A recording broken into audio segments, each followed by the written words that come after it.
Alright, all you glorious gamers out there, welcome to the PlayersToo Podcast, the video game podcast for gamers like you, by gamers like you. You can find PlayersToo on all the social media, that's Facebook, Twitter, YouTube, Instagram, the lot. You can also find our written content over at PlayersToo.com, that's PlayerStoo.com. And if you could take 5 seconds to give us 5 stars over on Apple Podcasts, that really helps us out. It does a huge amount for the exposure of the show. And if you're someone that has already done that for us, thank you so much. You're an absolute legend, and it really does help us out. Thank you. All right, and on with the show. My name is Mark Henderson. With me as always, Mr. Lewis Camley. How's it going, Lewis? Going not too bad at all, Mark. A little bit ill this week, but still here plugging away. How you doing? I am doing all right. I'm slightly annoyed that there seems to be a full fireworks display happening outside my window as we're about to record the podcast. So if you do hear any sudden bassy sounds, it's not just Lewis slapping the table with anxiety or something. I mean, it could be. He's a very anxious man. But what have you been playing this week? I finished Link's Awakening. Oh, woohoo! Which I think last week I said I was more or less on the final dungeon. I actually had 2 dungeons still to go at that point, and then the final boss battle. And yeah, like I really loved this game. We spoke when you finished it about the kind of value for money thing, and I won't go back over all of that, but for me, for the amount of money that I paid for it, I was totally thrilled with that game. I thought it was so well put together. Again, neither of us had played the original, so that's absolutely vital to anyone's consideration about whether or not to buy that game, but I don't think there should be any real consideration over whether people want to play that game, because I just thought it was so much fun from start to finish. I thought the story unfolded in really interesting ways. It wasn't like particularly complex or difficult. It was quite a nice backgroundy kind of game. You could be doing other things and just plugging along with it. Really loved it. So I won't speak about it for too much longer, but it's definitely one of my favourite games this year, I would say. Really, man? That's really cool. The only thing I would say about it, just to reiterate from when I was talking about it when I finished it, is that just the level design in the game, those dungeons and whatever are just absolutely spectacular. They are so good. That quality doesn't age. Do you know what I mean? Totally. Level design doesn't age, so it doesn't matter when you go back to play this game. It's still going to be great, and it might as well look awesome. I mean, the polish on that, considering what it must have looked like in the original, it has real Nintendo polish. It's just gorgeous in places. Like one of the final dungeons is just filled with lava, and there's a lot of those little red and blue kind of bollardy type things around everywhere, and just the lighting in that space and the kind of the overlapping, there's upstairs and downstairs, and you fall down certain bits, you land in other bits. I was just like I found it totally remarkable that they were pulling that off like 25 years ago or whatever, and it just looks so good now. So so that's been brilliant. And another game that is fantastic and also fast becoming one of my favourite games of the year is Outer Wilds, which I mentioned playing last week. So this is the game from Mobius and published by Annapurna. And honestly, like last week I played you were telling me you were motion sickness from it. I got motion sickness from it.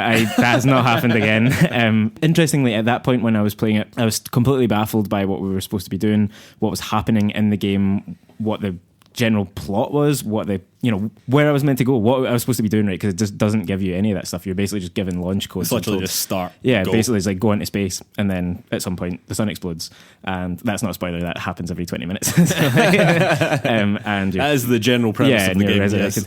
But since then, again, I'm playing this with my flatmate, and we're just taking turns exploring different planets and just kind of coming up with our own adventure that we want to go on. So you just take off into space, and I'll look around and I'll go and see what's going on this planet, and then you land and you start to find little clues about settlements that have been there or about previous explorers from your own kind of mission, which is called Outer Wilds. That's where the game gets its name. And you start to piece together very interesting things that are going on in this world, and then you start to find stuff that is unlike anything that I've seen in video gaming. Some of the level design, the planets that they've made, and the odd things that they have in them. So last week I mentioned how there was one place that was full of tornadoes and the sea was rising and it catapults you back into space, right? There's another place where space works completely differently, and everything is a bit like a TARDIS, where every time you go through a canyon, it's bigger on the inside than it looks from the outside, and so you're just completely lost in this core of this planet. And then there's like enormous like hulking things around you. I won't say anything else about that. It's just every corner of this game is a surprise and leaves you laughing. I've died in so many stupid and hilarious ways.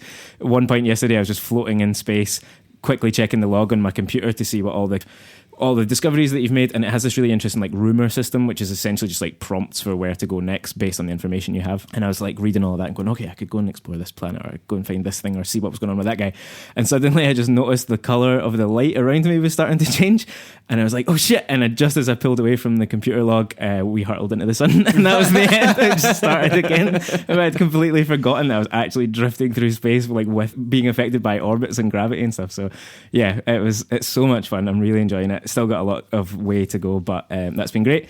And then finally, the other Outer Worlds, of which I have just started playing, and I've more or less made a character and done the tutorial. A little bit overwhelmed immediately by just the amount of stats and information and decisions to be made about character development. But yeah, do you know why? I've also been playing this, ladies and gentlemen. Do you know why? Because this is a Fallout game. This is a Fallout game in all but name. I think a lot of reviews seem to be sort of pussyfooting around that, to be totally honest with you. It is so much of a Fallout game from what I've played. And I've played slightly more than you. I've got to the kind of first main inhabited area, and spoke to a whole bunch of people with a whole bunch of the cool dialogue options and whatever, and got a whole bunch of cool information about the horrible capitalist society with which they live in. Everything about it is just ringing Fallout to me. And it is the game that Fallout 4 wishes it was, to be completely honest. It has so much more character than that game already, and that was a much longer, bigger game as well. Yeah. And in this one settlement, I just feel so much more like, yes, this is it. I'm fully on board for this. This is the Fallout game that I wanted from Fallout 4. It's a tighter experience so far, and I know that it's not going to be as long. I know that it's not going to be the 50, 60 hours that I could easily put into a Fallout game. But I don't necessarily need that from a Fallout game, particularly at this time where we've got Death Stranding's just around the corner, Star Wars is just around the corner, Pokemon's just around the corner. I'm just like, do you know what I could really use is a nice 30-hour experience right now, and I'm really, really into it. Everything just feels like, you know what really stood out to me actually was the gunplay and the shooting all just felt so much sharper, so much better than anything Bethesda's done. Wow. Even Fallout 76, which was obviously a car crash, but you would have expected it to have been an iteration on better mechanics like shooting from Fallout 4, but it wasn't really. And this game just feels so much sharper than that. It's great. I absolutely love it so far. Good stuff, yeah. I just need to get further into it, but yeah, I would echo most of that. Like it feels like a space that I'm quite excited to explore in a way that Fallout 4 just wasn't doing anything for me. I found it difficult to get on board with any of the Fallout games really, and just immediately the dialogue and the world that you find yourself in right at the beginning of the game, I was like, I am much, much more happy to be here. So yeah, tell me a little bit about your character. I was creating my character, right, and I spent quite a lot of time creating my character for no particular reason, to be honest with you. But I made my character a woman, right? That's not part of the story. I just did. I've just been doing that in games recently. I did too, actually. Did you? Yeah. Oh, that's interesting. There you go. And then I asked you to name your character, and I was like, well, I can't call it Mark. So I was like, oh. And I was reading very recently about Ada Lovelace. I don't know if you know who that is. Yeah, right, okay, that's fine. So she was very prominent in computing, very early doors, one of the most important people in computing ever. And I was just like, I'll call her Ada. And then the very first thing that you go to is a big ship that's been abandoned, and it has a wee AI person, which is called Ada. Yeah, you're totally right. I forgot about that until you started saying that. Yeah, God. So that's weird. So I now share my name with the character in the game, completely unbeknownst to me, which I thought was pretty cool. And do you have a sense yet of what kind of character you're going to make them? I'm always sort of basically good. Yeah. Yeah, I'm kind of basically good, but when it comes down to like choosing the greater good, I usually just kind of do that. Mm-hmm. But, so yeah, I'm probably pretty boring at playing these games in general. Like, what are you going to do? Well, I mean, probably largely the same. I try to be like super altruistic in general. I mean, from the few plot points that I know going forward, like I am interested in this kind of class narrative that's going on in it, and I might lean into that quite heavily and try and make my character a bit of a sort of anarchist class warrior type. But by the way, can I just say, you don't even know. No, I'm sure I don't. Yeah. That is actually a great point. The class breakdown within the first town that you go to, the one that I've just kind of been through, is really, really interesting. Yeah. The way that affects people's lives in game. That's cool. I'm so there for that. That's one of the things I'm most excited about this game. So can't wait to develop my character a bit and see what paths we end up going down. It would be really interesting to see how differently our games play. Yeah, definitely. It'd be really interesting. All right then, and on to the news. All right, and news item number 1. BlizzCon 2019. actually happened, Lewis. Amid all the controversy, it actually happened. And let's start, as Blizzard did, by addressing that controversy.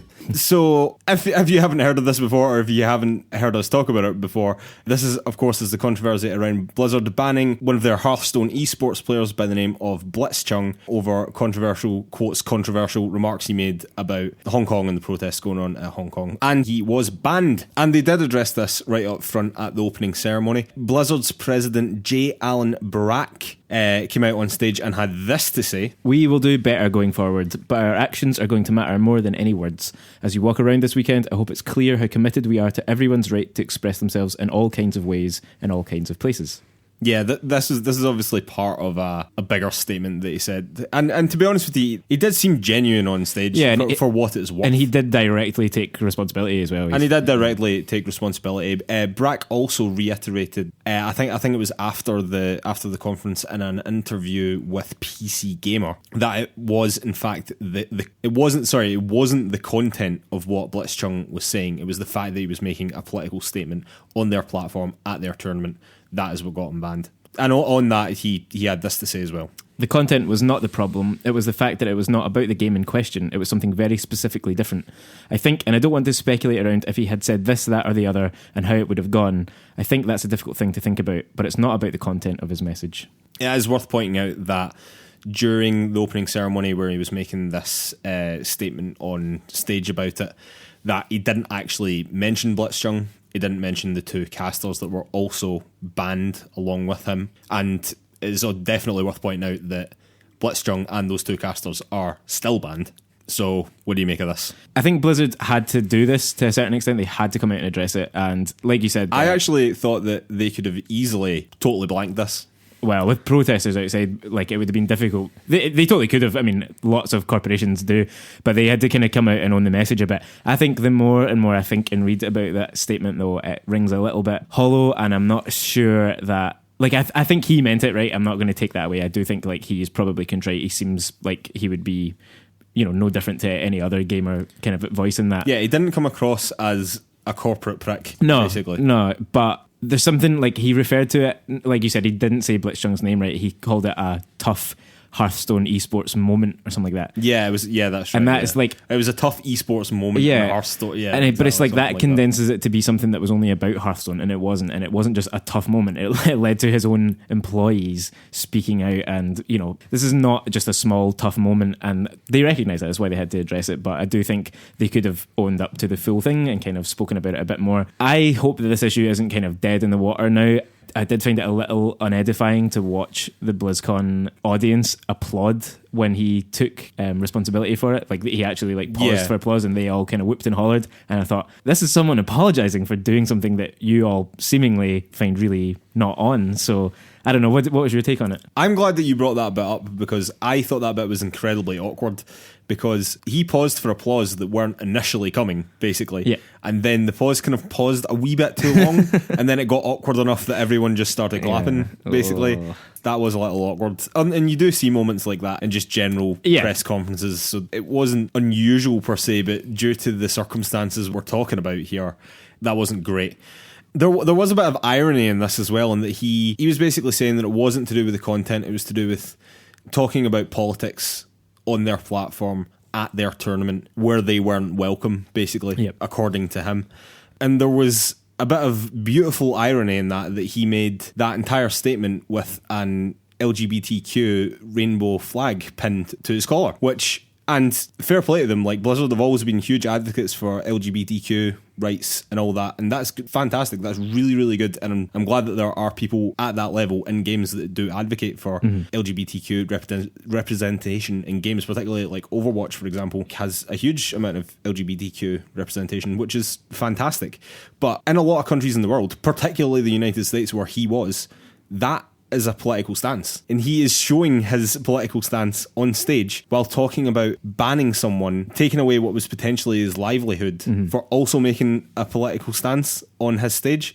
So that to me just says that no, it was actually to do with the content, because clearly he doesn't have a problem with political stances. As long as we're all in agreement that it's a good one, then it's A-okay. One that as long as it's not hurt hurting us, exactly, as long as it's not hurting us and it's not hurting our bottom line. We're cool with political stances over here, because he's shown it. He's literally wearing it on his collar. Yeah. And although I don't necessarily think supporting LGBTQ people should be a political stance, it nonetheless is. Yeah.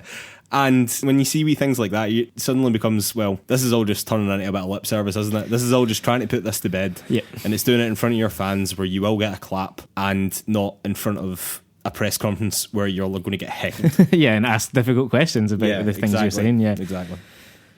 All right, and moving on to news item number 2, the more positive side, the more happy side of BlizzCon 2019. The games that were announced, Lewis, the games that were announced. Kicking things off with Diablo 4, which, to be fair, well expected. It was probably the worst kept secret in video games. Nonetheless, it was announced. It seems to be focusing on a move back towards being darker and scarier, and it got a very bloody, gory trailer to go along with this. I think this was a criticism of Diablo 3, that they moved away from this sort of style from Diablo 2, which was such a big, huge thing. Unlike previous games, it's going to be a non-linear open world, so it's not just going to go from Act 1 to Act 2 to Act 3. You'll be able to tackle the story in whichever way you want, it seems, which, I mean, I always think it's a kind of positive for a game. It makes sense for this type of game as well. It definitely makes sense for for this type of game as well. There was also gameplay of 3 of the 5 playable classes, the Barbarian, the Sorceress, and the Druid. However, the game will be always online, which I know was one of the big controversies around Diablo 3, although that does feel a bit like a complaint from days past in video games, if I'm totally honest.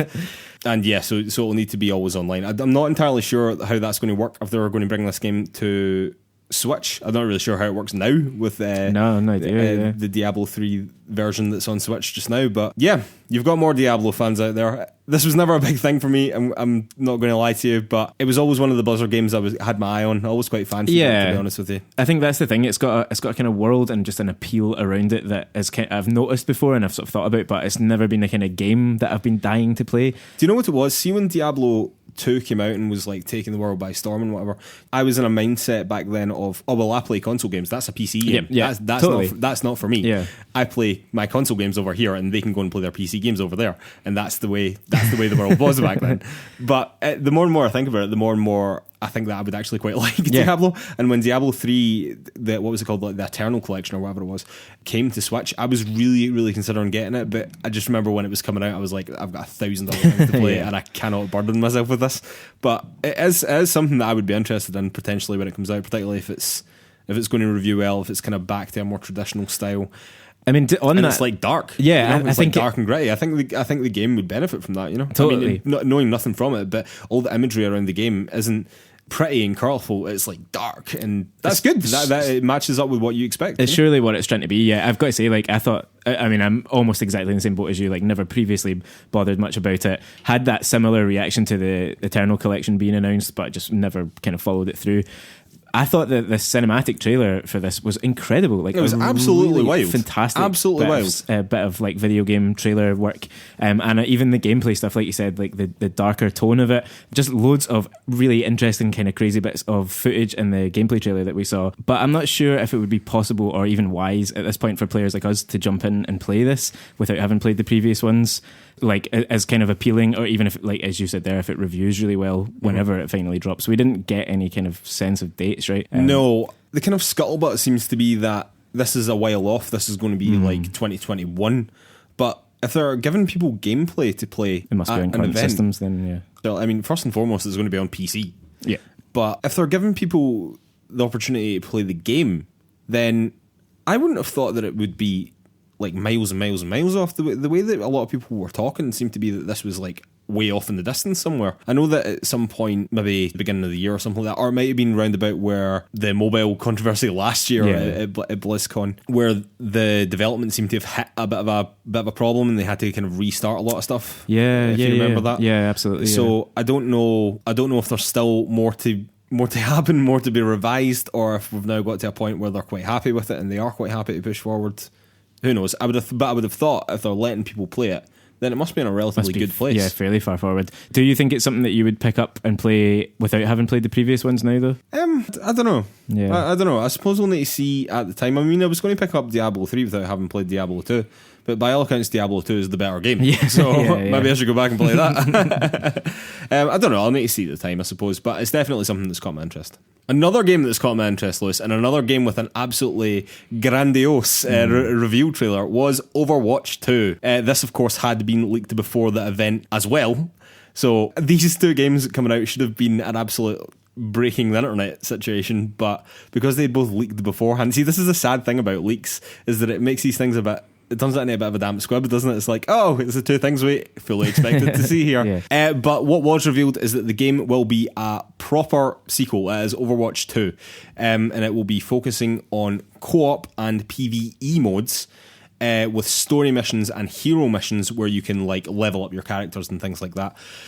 It's also been revealed that from a PvP perspective, that everything added to Overwatch 2, such as maps and heroes and things like that, will also be coming to Overwatch 1, and that there will be a shared multiplayer environment between the two games, which I think's really cool, but maybe a bit strange at the same time. We'll come back to that. We'll circle back to that.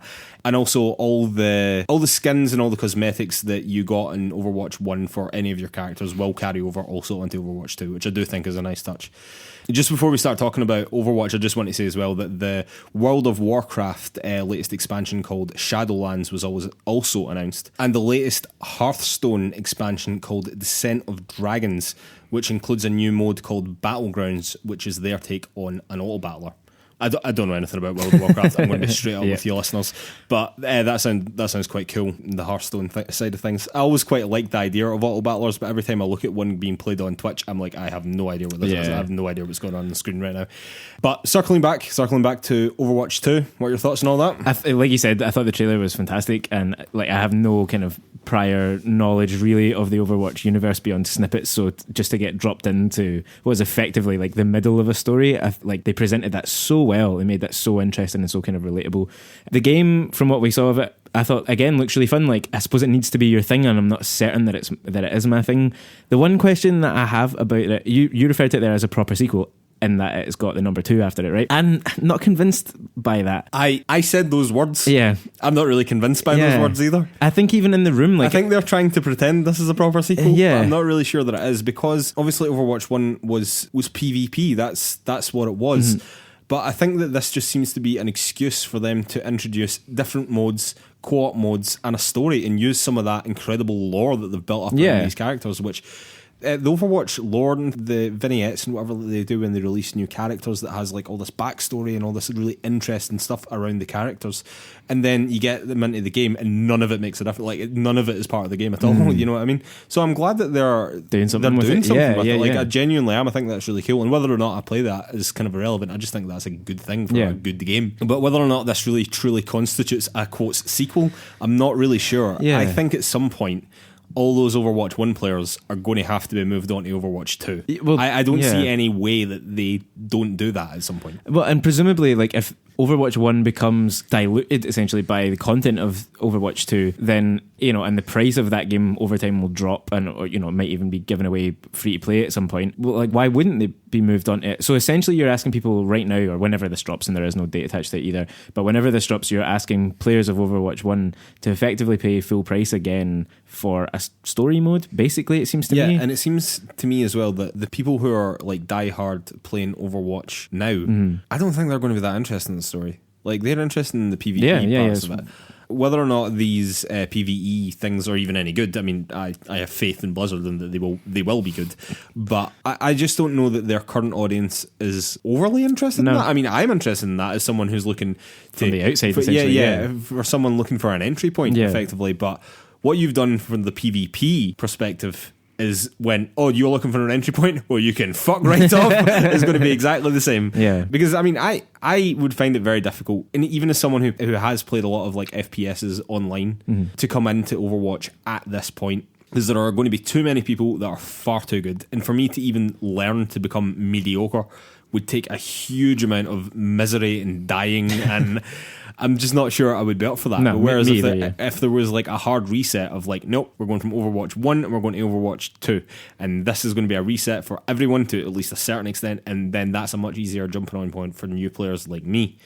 So from a PvP perspective, I was quite disappointed. As much as I think that it's a great idea of what they're going to do, hopefully some interesting stuff with their lore and this co-op stuff and all their PvE stuff, and I do think that's quite interesting. From a PvP perspective, I'm quite disappointed, to be totally honest with you, because I thought this could be for me, but it turns out probably not. Yep.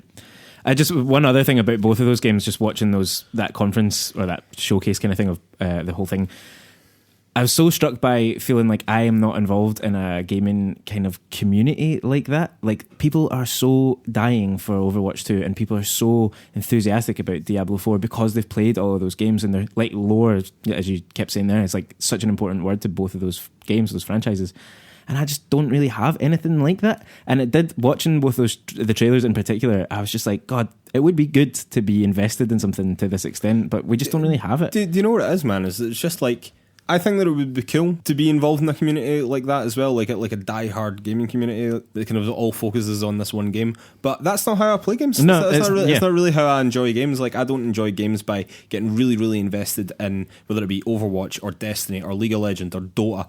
That's not my thing. I would rather be swamped down by 5 titles that I've got to play here or offline, you know. And that's what I enjoy. Like, I enjoy games for narrative. I enjoy mechanics that wouldn't necessarily work very well online, and like good storytelling through games. As much as I love a good online FPS as much as the next guy, but that will struggle to tie me down these days, particularly when there is things like There Are Wilds and There Are Worlds and Star Wars is just around the corner and Death Stranding and Pokemon that I just mentioned, you know what I mean? So I would much rather be playing all them, and that's the God's honest truth. But all right, and news item number 3, Death Stranding, Lewis. Speaking of Death Stranding, the reviews are in, currently sitting at an 84 on Metacritic. Now, here at PlayersToo, we always say, don't be a slave to that Metacritic, don't we, Lewis? Certainly we do, yes. And never before has it been so wonderfully, wonderfully illustrated than by Death Stranding. So, I've done some maths, Lewis. I've also done an 8-part tweet, if anyone follows us on Twitter. Yeah. So, I just think that this perfectly, as I said, just perfectly illustrates the problem with Metacritic scores. So, looking at that score of 84, that's a damn respectable score, I would say. But I would have thought that a lot of people might have looked at that and went, oh, we were expecting this to be like a 9.5 or something like that, you know? However, if you actually look into the reviewers' scores, what I worked out to be as 57.7%, and this is back when there was only 71 reviews, I think there's 74 or 75 now, but 57.7, so nearly 60% of all people reviewing this gave it 90 plus, and 13 reviewers gave it a 10. As well as that, 64.7% of reviews gave the game a score higher than its current Metacritic review score. So nearly 2/3 of reviewers thought that this game was better than its current review score. And only 18.3% of reviewers gave it anything less than an 8. I mean, I just think that it really illustrates the problem with Metacritic scores and why that doesn't tell the full story. It doesn't give you a really good impression of what most people think.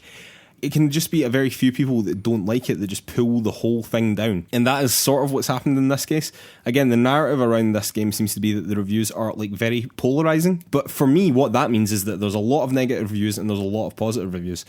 But that's not really true. Yeah. What the situation is here is that we have very few very negative reviews and a hell of a lot of positive reviews. So if you actually delve down into the actual individual reviewers, then suddenly you're thinking, oh, well, actually, this game is reviewed amazingly well. I will have to point out that two of the people I usually go to for reviews didn't review this game well at all. So IGN, the biggest of them all, I suppose, gave it a 6.8, which is really, really low. And Game Informer also gave it a 7. So that is worth pointing out. But yeah, just don't be a slave to that Metacritic. It really, really, truly doesn't give a...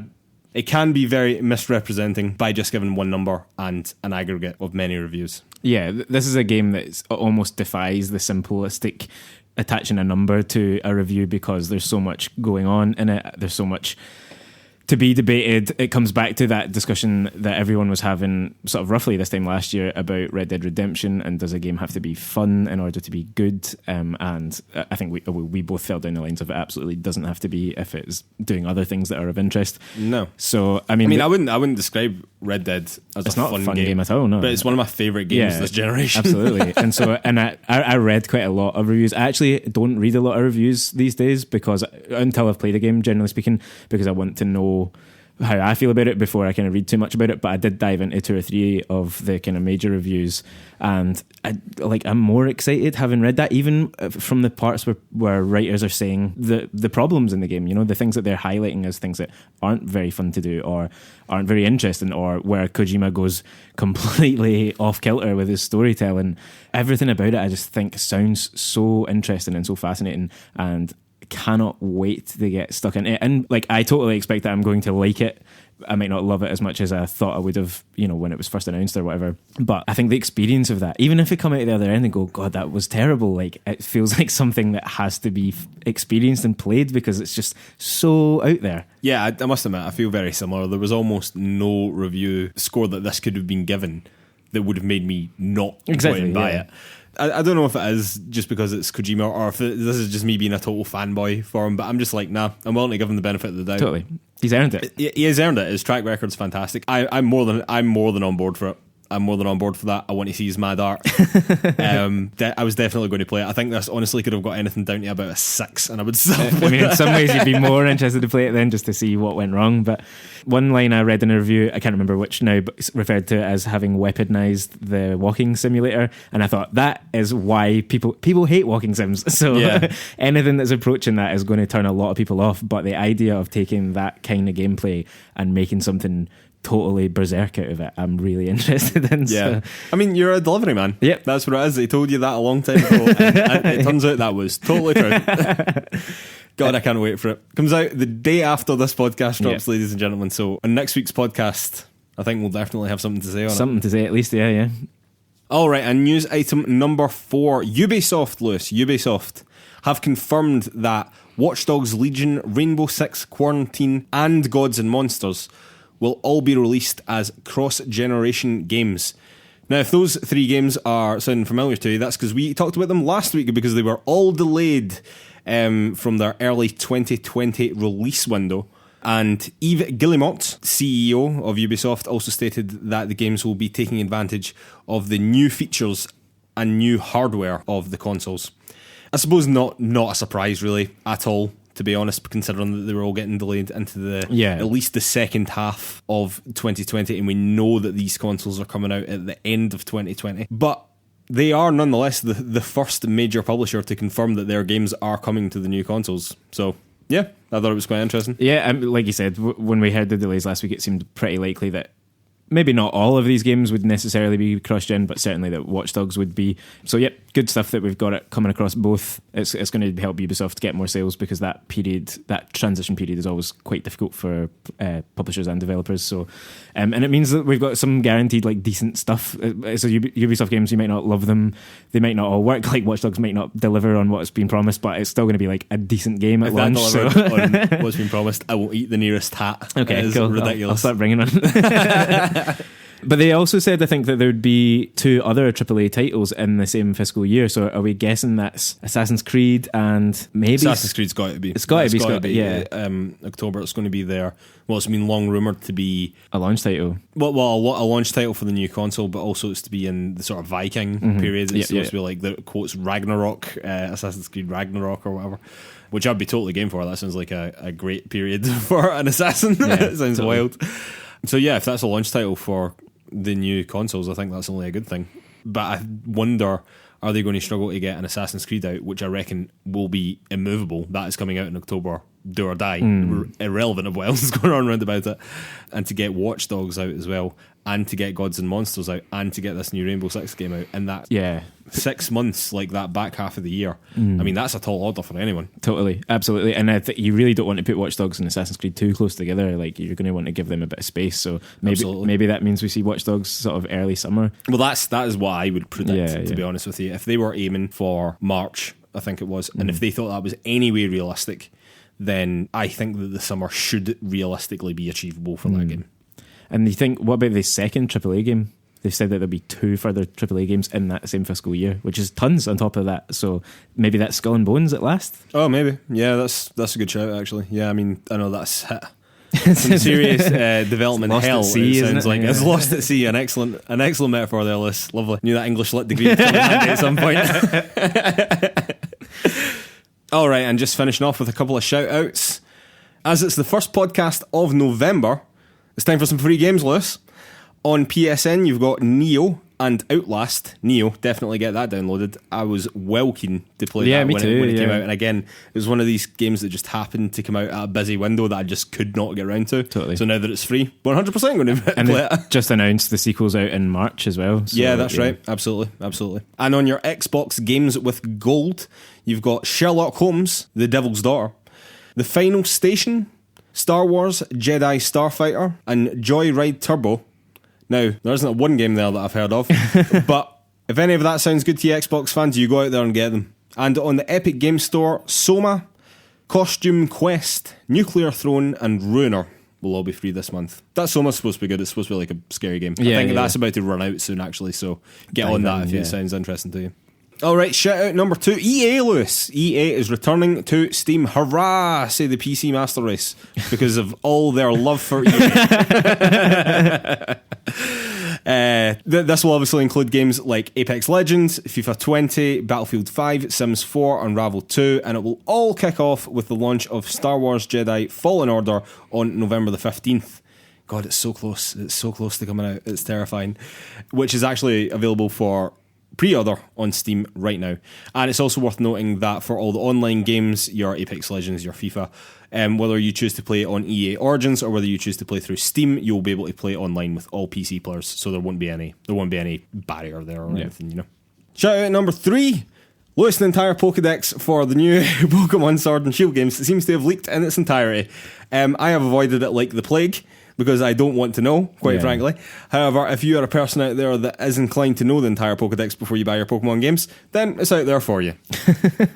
You don't want to know. You just simply don't want to know. Yeah. Simply don't want to know. I actually have stopped looking. It was actually before Death Stranding came out as well. I just stopped looking at trailers and stuff like that. So Hideo Kojima actually cut a trailer that was apparently very spoilery. I watched it. Did you watch it? Yeah, it's near incomprehensible, so I'm not that concerned about it. But there's loads of stuff that I was like, oh. Well, I'm very glad I didn't watch that. I've just stopped.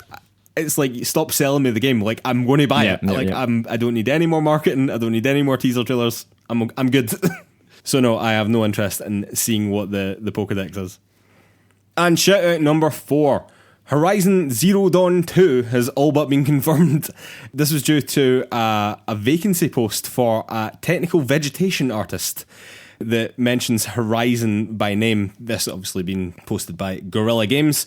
No surprise here, really, that it's in development, but good to know that it is. Yeah, exactly. It would be stunning if they didn't follow up that, given how successful it was. I did think that might be Sony's pick for their big launch title, but seems fairly unlikely if they're still hiring people at this stage. But I don't know. This could all be late stuff, you know? Yeah, it could and be. In reality, they've got a year before this game is going to be coming out. True, yeah. You know? I keep thinking we're closer than we actually are because we're talking about it so much. I think that this is very much on pace to be the launch title. This will be all over the place. But that still means Ghost of Tsushima has to come first, right? Surely. I mean, yeah, I think Ghost of Tsushima will probably be after Last of Us and a cross-gen title, right, basically. So it'll be coming out for the PS4, but also... So maybe like August next year or something? Yeah, call it August. Yeah. Somewhere in that region, I would have thought. I think this is a great title to launch the PS4 with, unless there is some sort of meltdown at Guerrilla Games that will almost certainly be brilliant, because the last one was it's superb. I think God of War gets all the accolades, but honestly, the difference in those two games, in terms of quality and in terms of enjoyment, from me anyway, was not that different. Wow. It really wasn't. It was an incredible game, and I cannot wait for the sequel. All right, Liz, time for a beer, and we'll be back with Topic of the Week. And we are back with Topic of the Week. Topic of the Week this week is our play-along of Gorogoa, Lewis. Now, Gorogoa, if you haven't played along, is an absolutely stunningly beautiful hand-drawn puzzle game. The gameplay is simply moving around 4 little panels, similar to just like four little pictures in a square block, and that's all the gameplay is. But what amazing things Jason Roberts has done with that very, very simple mechanic. As I said, this game was made by Jason Roberts. It was published by Annapurna, and the process by which he made this game seems to be incredibly onerous. He was initially making this game in a custom JavaScript engine that he had programmed himself. That was then scrapped, and he started then remaking it in Unity. He scrapped the game multiple times, apparently, from very far on in certain iterations of the game, only to scrap basically everything and then start again. Yep. It was a true labour of love. Very, very similarly to what Jonathan Blow did initially with Braid. There's a lot of kind of parallels in the suffering artist here, I suppose. That's really what this segment is, isn't it? Yeah, the suffering artist section. Yes, this is it. No, it's a truly stunning game visually. It's incredibly simplistic gameplay mechanic, but God is it good. God is it good. And how intricate and beautiful the puzzles are is just incredible. I absolutely fell in love with this game when I played it. I'm very interested in what you about. Yeah, like I would echo everything that you said there. It's a difficult game to put into words. So even it really is. Like, I actually would suggest to a lot of people, if you haven't played it, and I don't, not that I want you to turn away from our podcast, but it would be really good if you'd went into this game without knowing anything about it, really. Totally. Because I went into it not knowing much about it, apart from seeing like stills of the various like squares, yeah, and just thinking, what is this game? Like, why is everyone raving about this? And then you start playing it, and suddenly it becomes far more complex than you could ever possibly imagine that those squares could be. Yeah, I mean that's a perfect summary of it, because basically, yeah, it's, if you've never seen this before, like Google image it, at least like see the art style, because it's impressive in that alone, and there's some great wee GIFs that show you in extreme short how the gameplay kind of works without really spoiling anything.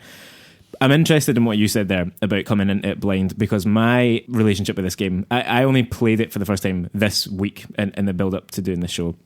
But I had been following this game since before it came out, which was, by the way, in December 2017, I think, like a long time ago now. I mean, a long time ago. Initial release was in December 2017, yeah. And I remember distinctly reading an article on Kotaku called The Puzzle of a Lifetime, which really goes into all the depth of Jason Roberts' I've read that as well. I mean, it's an amazing article. That's actually an incredible article. We'll put that in the show notes. Stick it in PlayersToo.com. So you get some of a sense of the labour of love that this was for him, and like, because it's hand drawn, like when he hived a part of it off and decided to scrap it, like whole sections would have to be redone. And I think even the more interesting thing than all of that is this is his first game. He was actually a software engineer and he'd never made a game before, and this is what he came up with, and it is incredible. The puzzles are challenging without being like overbearing. Like, I've played a lot of puzzle games in the last couple of years, and some of them, there are points where you're like, I just have no idea here. I just don't get it at all. And in this, that's a real ringing endorsement of Baba Is You there. Well, like there are moments like that, yeah. I was thinking specifically of that. But in this, even when you're stuck there, because essentially you're looking for visuals, you're looking for patterns in the environment, you're looking for echoes of things that you've seen in other frames, you're thinking about things that you've done in previous parts of the game, and how maybe if I try that again, something like that will happen again. Yeah, it's worth pointing out as well that none of these squares that you're supposed to get to fit together often look as if there's any possible way that they would ever fit together. And absolutely. And just by changing, you can kind of zoom in and out of certain It's all sections. about perspective, yeah. It's all about perspective. That is the is that your keynote? That is the keynote, yes. On that as well, like how they wouldn't look like they would necessarily line up. There is a narrative in this game, although it's wordless. You have no real sense of what's happening. I've actually written down, it is one of the best examples in a video game of show don't tell storytelling, and it's one of the best examples in a game of a non-linear narrative, which you don't see a lot in video games, and it's just superb how it's implemented through, again, what is essentially 3 squares you move around in a 2x2 grid. That is how he's managed to accomplish it. It's incredible. And just the way that sometimes those panels work in different ways. So sometimes it is about zooming in and out and finding little details, and at other points, like there's one part of it where one of the panels looks like a map, and when you start dragging it, you realise you can actually see the entirety of this map behind it, and then you've got to work out what the relevance of any of that is, or how you're ever going to be able to work with that. And there's like ways that it breaks the grid. It's just like the inventiveness of each section, and it's essentially split into roughly six sections, because it's kind of based on things you're trying to collect, and each one adds new layers, adds new sort of new challenges, new ideas to it, and like Mark was saying there, it is non-linear, and so at times you're like looking at a scene and you're thinking, is this the same? Is this supposed to be the same character? Is this supposed to be the same world even? Like, is this 100 years in the future? Is this 100 years behind? As you're playing it, it's a short game, and it's not, I didn't find it like an especially challenging game, as I just kind of referred to, but as you're playing it, you're just sitting thinking about so much all at once, about the puzzles, about the art style, and about what its kind of deeper meaning is, because it definitely seems to be saying something about the world. Definitely. Through its story. But I guess where I wanted to land there was like, I had been so looking forward to this for so long that I think I'd overbuilt it ever so slightly in my head. And I think, because there's nothing about it I would criticise, so there's nothing that I'm coming to that from that statement to say, and it didn't live up to my expectations in this way. I think I just wanted it more. Like, because I finished it in sort of 2, I would say roughly 45-minute sittings. I must admit, I took longer than that. Yeah. I took longer than that to do. Like, I did about half of it on the train to work one day, and then I did the other half of it while waiting for my Switch to charge a bit so I could finish Link's Awakening. So, like, and that's not me saying, like, that I'm especially great at it or whatever. Like, I think sometimes you just find the rhythm with games, right? Because of that, it's fun to play, it's entertaining to play, even though it's got its moments of challenge. But I was just sat there going like, oh, I just want to dive into this more. Like, I want to know more about this world. And I don't imagine we'll ever get a sequel, because it took bloody 7 years to make or whatever. Yeah, it took a very, very long time to make. And it's quite remarkable that it took that amount of time to create what is a relatively short experience. But it just, I mean, I don't think the phrase labour of love has been more apt here. It's definitely what it's been for Jason Roberts. I really think that the story that it's trying to tell is definitely, like you're saying, is definitely trying to say something. It is one character. It was one character in the game. You see him at various stages in his life. You start out and he's just a boy, and then he kind of goes to a teenager, then he goes to a sort of young adult, then he goes to an adult, then he goes to a kind of old man. But you're often playing and seeing him at different stages in his life, in the one panel sort of thing. Or in different squares in the one panel. As well, you can see that things are like happening in his life.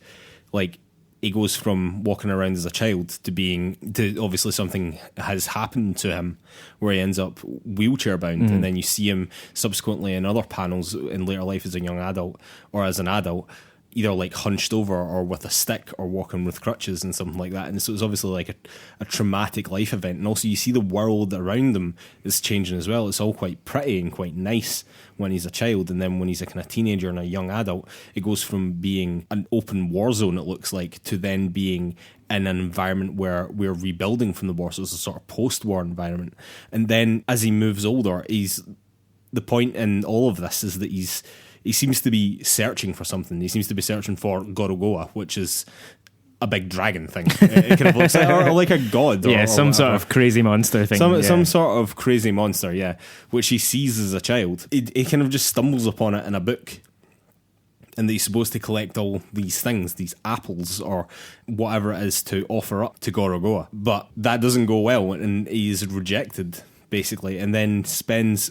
what my interpretation of the story, and this story is intentionally open to interpretation. Totally, yeah. It's intentionally esoteric, it's intentionally abstract, it's very much open to interpretation, but it seems to be he goes from all this book learning to go into to approaching it from a much more kind of spiritual place as well. And then by the time he is an old man and he recollects all these things by going through, literally the game makes you go through all these old memories of yourself and literally forces you to look at things in a different perspective. That is the mechanic of the game, is to look at things from different perspectives and make them join together, or see how they join together, more to the point.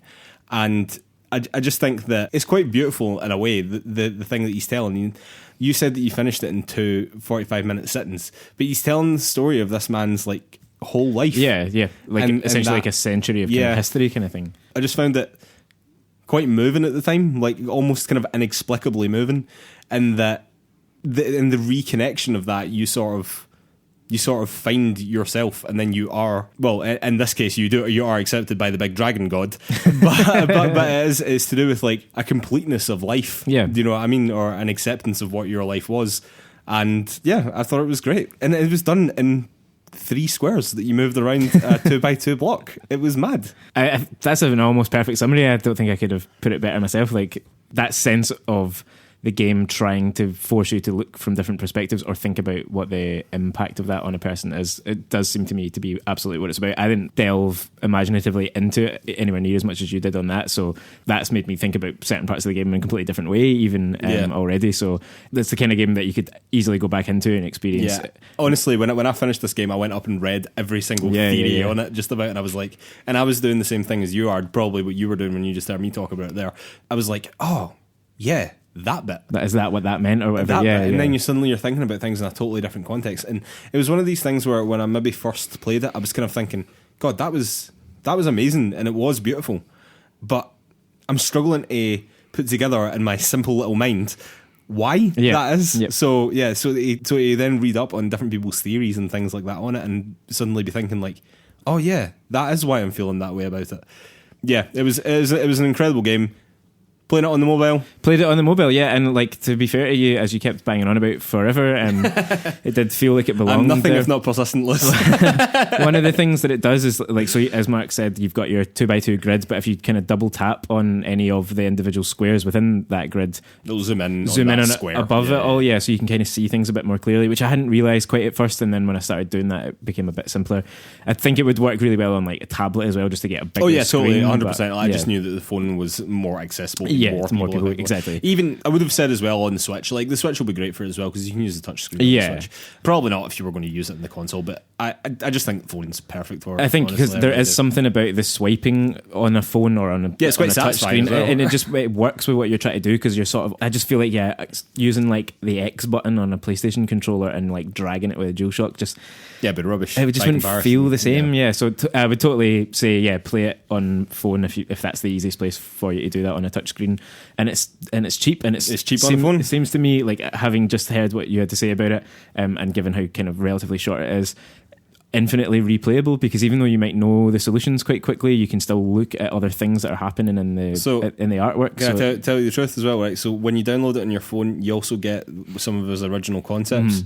So I played the full game. I went back to play his original concepts for some of the levels, and then went back and played the full game again. Oh, really? So I've already played it twice, and I've just done that. As you said, it's not that long, and once you know, you kind of know. Yeah. You know, I mean, like there was some bits where I was thinking to myself, oh yeah, what have I doing this bit? But you basically know. Yeah, you know what I mean? As I said, I went out and read every article I could find on it as well, and just to kind of relive it in that way as well was great. But there's definitely not any alternatives, right? Because I did wonder about going back in and seeing is there any other way to do this stuff. Although it's a non-linear story, it is the same story every time. It just always it feels like in every panel you're like, there could easily be something that I've missed here, but possibly not. Not that I'm aware of. Not that I'm aware of some. All right, Liz, that was a great discussion. It's a really fantastic game. I really love that game. I'm glad we did it. And if you didn't play along with us, go out and buy it anyway. It's a really fantastic game. Get it on your mobile. It is cheap and it's fantastic. I loved it. Absolutely loved it. Only one thing left to do then, and that's to tell everyone what our game for November is going to be, our play-along game for November, and that game will be Limbo. Yes, Limbo, the absolutely stunning black and white sort of puzzle adventure game. I'm not totally sure what label we'd attach to it, but a puzzle platformer, I think, is what we will loosely call it. From Playdead, they developed and published it. It's available across most, I think all systems, including mobile now as well. Yeah, I think it's on Switch now as well. Yeah. So you might have seen this, you might have come across this before. It is a really fantastic, really atmospheric game. Yeah, really eerie, really quite creepy. Yeah, so in a lot of ways. Enjoy that. Play along with us in November, and we'll talk about it on the first show of December. Yes, absolutely. All right, ladies and gentlemen, I think we'll call it a day there. I'd like to remind everyone that you can find PlayersToo on all the social media. That's Facebook, Twitter, YouTube, Instagram, the lot. You can also find our written content over at PlayersToo.com. That's PlayerStoo.com. And if you like anything that you've heard here, can you please take 5 seconds to give us 5 stars over on Apple Podcasts? It really helps us out. I cannot emphasize this enough. As I've said before, there is a reason that every podcast asks you to do this. It really helps us out. It does a huge amount for the exposure of the show, and if you could do that for us, we would be eternally grateful. And thank you so much to anyone that's already done that for us. You're an absolute legend. I'd like to remind everyone that our game for November is going to be Limbo. and cannot recommend this game enough. I absolutely loved it when I played it. It was actually a recommendation to me by our very own Lewis Camley. Is that right? It I was. remember that. It definitely was. Yeah, and it's a superb game. It's not all that expensive. It's been out for a wee while now, and I'd highly recommend anyone to play it. Anyone to play it at all. All right, ladies and gentlemen. See you later. Thanks.